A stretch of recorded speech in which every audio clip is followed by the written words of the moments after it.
Hello guys, good morning. কেমন আছো তোমরা সবাই? আশা করছি সবাই ভালো আছো। তো চলে আসলাম আমার আর একটা ডেলি ব্লগ নিয়ে। তো আজকে সকালে আমি ঘরটার গোছানোর থেকেই ভিডিওটা শুরু করলাম। সবে ঘুম থেকে উঠে জাস্ট বিছানাটা তুলেছি। তো এখন দেখো সকালবেলা ঝাঁটাটা নিয়ে দাঁড়িয়ে পড়েছি, কারণ ঘর তো ঝাঁট দিতেই হবে বলো। তো ঘরটার ঝাঁট দিয়ে ঘর মুছে আশেপাশে সারবো এখন আর কি। তো এই সকালবেলার এই প্রত্যেক দিনের কাজ। আর কী হয় বলো তো, আমি একটু ঝাঁটাটা দিয়ে আশেপাশটা একটু বুলিয়ে নিই, যদি একটু ঝুল থেকে থাকে তো সেটাও চলে আসে আর কি। তো আর যেহেতু আমি ডেলি ব্লগ খুব একটা করি না, শর্ট ব্লগটাই বেশি মানে কমফর্টেবল ফিল করি ওইটাতেই, কারণ হচ্ছে এডিটিংয়ে বড্ড ঝামেলা হয়। আজকে এডিট করতে গিয়ে আমার হয়ে গেছে, এই হচ্ছে ব্যাপার। তো এখন এই যে ঘর মুছছি, তো ঘরটা মুছে নেব, কারণ আমি ঘরটা ডেলি মুছি। ঘরটা ডেলি না মুছলে বড্ড অসুবিধা হয় আমার। আমি মানে ঘরেই যেহেতু আমার ছোটো ঘরের এখানে খাওয়া দাওয়াটা একটু বেশিই হয়, তো এর জন্য ঘরটাই মুছে নিই প্রত্যেক দিন। তো এই যে দেখতেই পাচ্ছ, তো এই ঘরটার মুছছিলাম। তো ঘরটার মুছে থালা বাসনটা মেজে নিয়েছি, মানে রাতে যে বাসি থালা বাসনগুলো থাকে আর কি, সেটা মেজে এখন ঘরে এসেছি। এসে মাথাটা আঁচড়ে নিচ্ছি। আর এখানে মাম্মাম খাটের পরে দাপাদাপি করছিল বলে আমি বললাম, মাম্মাম দাপাদাপি করো না, ট্রাইপডটা পড়ে যাবে। তো এই আর কি। তো এখন ব্রাশ করব। আশেপাশে সেরে নিয়ে ব্রাশটা করতে আমি বেশি ভালো লাগে আর কি আমার, তো এর জন্যই।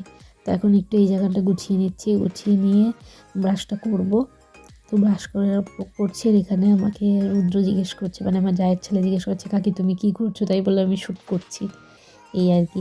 তো দেখো ঘরটার মুছে ক্লিন করে নেওয়ার পরে কত সুন্দর লাগে না দেখতে। আর এখানে রুদ্র আর মাম্মাম খেলছে, আর এখানে আমি চা বসাচ্ছি। তোমার দাদা ভাই আর ওর কয়েকটা বন্ধু এসছে সকালে, তো ওদের জন্যই আর কি চা বসিয়েছি। আর এদিকে মামামের জন্য দুধ বসিয়েছি, ওকে একটু হরলিক্স করে দেবো, যেহেতু ও একটু পরে আবার স্কুল যাবে, এর জন্য আর কি। তো এই যে আমি চাটা ঢেলে দিচ্ছি, আদা দিয়ে লিকার চা করেছিলাম। ভয়েস ওভার দিচ্ছি, নিশ্চয়ই তোমরা বুঝতে পারছো আমার একটু ঠান্ডা ঠান্ডা লেগেছে, এর জন্য আর একটু লিকার চাই ভাল লাগে। আর এখানে মাম্মামের খাবার নিয়ে চলে এসেছি, দুধ দিয়ে হরলিক্স আর বিস্কুট। তো ওকে এখন খাইয়ে নেব। তো দেখো ও এখানে একা একা খাবে আর কি সুন্দর দেখাবে যে এটা মানে টেস্টি হয়েছে এই আর কি। তো একটা বিস্কিটই খেলো, তারপর আমারই হাত লাগাতে হলো। তো ওখানে আমি ওকে খাইয়ে দিচ্ছিলাম, আর ও বলছিল মামা ফোন চালিয়ে দাও, কারণ ফোন না হলে ওকে খাওয়ানো বড্ড সমস্যা। তো তারপরে এসেছিল ওর আন্টি।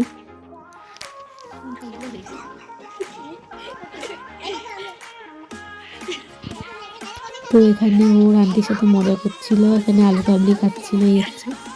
তো তারপর দেখো ওরা স্কুলে এসে বন্ধুদের সাথে কি মজা করছে, আর ওদের হাই করতে বলছে, ওরা হাই করছে। এই হলো আমরা সব ফ্রেন্ডস হয়েছি নতুন, তো ওদেরও হাই করে দিতে বলছিলাম। আর বাড়িতে এসে স্নান করে ফ্রেশ হয়ে নিয়েছি।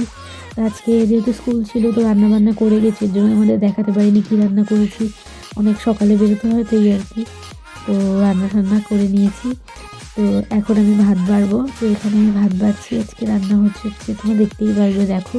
তো এখানে আগে মামামের থালায় ভাত বাড়ছিলাম, তারপরে এই পাশ থেকে দাদাভাইকে দিচ্ছিলাম, তোমাদের দাদাভাইকে ভাত বেড়ে দিচ্ছি। আর এখানে আমিও আমার ভাতটা বেড়ে নিচ্ছি, একবারে একটু বেশি করে থালায় নিয়ে নিই, কারণ দিতে সুবিধা হয় আমি আমার থালার থেকে ওদের দিয়ে দিই।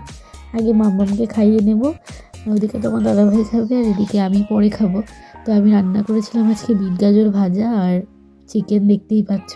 যেহেতু স্কুলে নিয়ে যেতে হয়, তো ওকে তাড়াতাড়ি না করলে বড্ড অসুবিধা হয়ে যায় আর কি। তো খাওয়া দাওয়া করে উঠে এখন ঘুমানোর প্রিপারেশান চলছে, আর আমার ঠান্ডা লেগেছে, বারবার নাক করছি। তো এবার একটু ঘুমাবো, ঘুম থেকে উঠে তারপর দেখা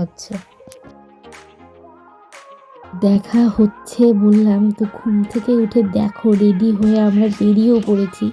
তো ঠান্ডা এত পড়েছে যে আমি মানে স্টলটাকে মাথায় এমনভাবে পেঁচিয়ে নিই যাতে ঠান্ডা নাই লাগে। তো দেখো এই জায়গাটা কত মানে শুনশান বলতে পারো। তো আমি যাচ্ছিলাম হচ্ছে হনুমান মন্দির, এটা হলো আমাদের নিউ ব্যারাকপুরেই হনুমান মন্দির। তো এটা বন্ধ হয়ে যাচ্ছিলো, আমরা তো ভেবেছি বোধহয় ঢুকতেই পারবো না, এরকম একটা ব্যাপার, কিন্তু না, যে ছিলেন ভেতরে সে বললো ঠিক আছে তাড়াতাড়ি আসুন, এসে দেখে যান। তো এই হচ্ছে আমরা মন্দিরে এসেছিলাম, এত সুন্দর মন্দিরটা, মানে যেতে ইচ্ছা করে না, এতটাই সুন্দর মন্দির। তো এই হচ্ছে পুরো মন্দিরটা। আগে কখনো হয়তো তোমাদের দেখানো হয়নি। তো এই হচ্ছে, এটা হলো বজরংবলীর মন্দির, দেখতেই পাচ্ছ। তো সামনেই 22শে জানুয়ারি, সবাই জানো তো ওই দিনটার জন্য তো প্রত্যেকটি সনাতন ধর্মী যারা আছে তাদের মতো আমরাও ওয়েট করছি। তো এই হলো পুরো মন্দিরে অনেক সুন্দর সুন্দর মূর্তি কারুকার্য রয়েছে। আর এই পাশটা হলো শিব ঠাকুরের মন্দির, আর এই পাশে হচ্ছে কালী মন্দির। তো দুটো শিব মন্দির আর কালী মন্দিরটা একসাথেই করা। আর এই পাশটা হচ্ছে পুরো পুকুর। তো তোমাদের নিয়ে যাচ্ছি, অন্ধকার যেহেতু লাইট অফ হয়ে গেছে, বন্ধ হয়ে যাবে বললাম এর জন্য। তো এই হচ্ছে ব্যাপার, বন্ধ হয়ে গেছে। আর এখানে হচ্ছে মাম্মাম পড়ছে।